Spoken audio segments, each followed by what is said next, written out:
మహాభారతంలో అజ్ఞాత వీరుడు బర్బరీకుడి వృత్తాంతం. ఘటోత్కచుడి కొడుకు బర్బరీకుడి వృత్తాంతం మహాభారతంలో ఒక అద్భుతమైన మరియు కీలకమైన ఘట్టం.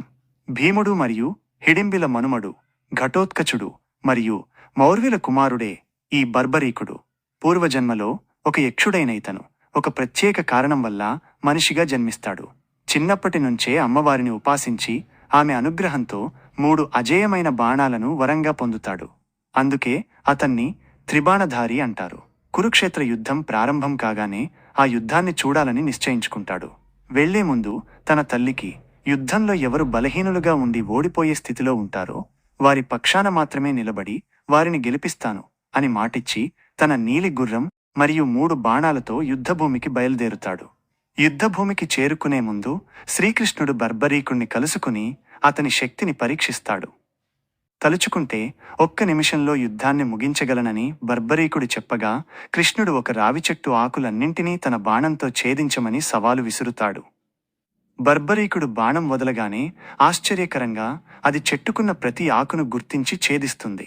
కృష్ణుడు ఒక ఆకును తన కాలి కింద దాచిపెట్టినా బర్బరీకుడి బాణం దానిని కూడా గుర్తించి కృష్ణుడి పాదాన్ని తాకేందుకు వస్తుంది. అప్పుడు కృష్ణుడు బర్బరీకుడి శపథంలోని లోపాన్ని వివరిస్తాడు.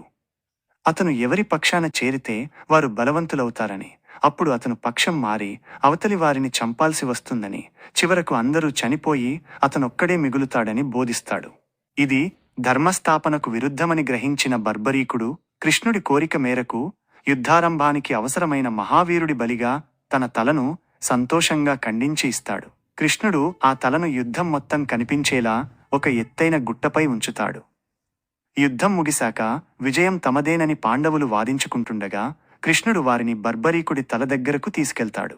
యుద్ధంలో ఏం జరిగిందని అడగగా బర్బరీకుడు ఇలా బదులిస్తాడు: నాకు యుద్ధభూమిలో కృష్ణుడి సుదర్శన చక్రం శత్రువులను సంహరించడం, మహాకాళి రక్తపానం చేయడం తప్ప వేరే ఏ వీరుడూ కనిపించలేదు. ఈ యుద్ధానికి కర్త, కర్మ, క్రియ అన్నీ ఆ కృష్ణుడే.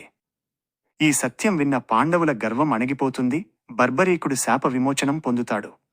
కలియుగంలో శ్రీకృష్ణుడి వరప్రసాదంతో బర్బరీకుడు రాజస్థాన్లో ఖటుశ్యామ్జీగా, గుజరాత్లో బలియాదేవ్గా పూజలందుకుంటున్నాడు.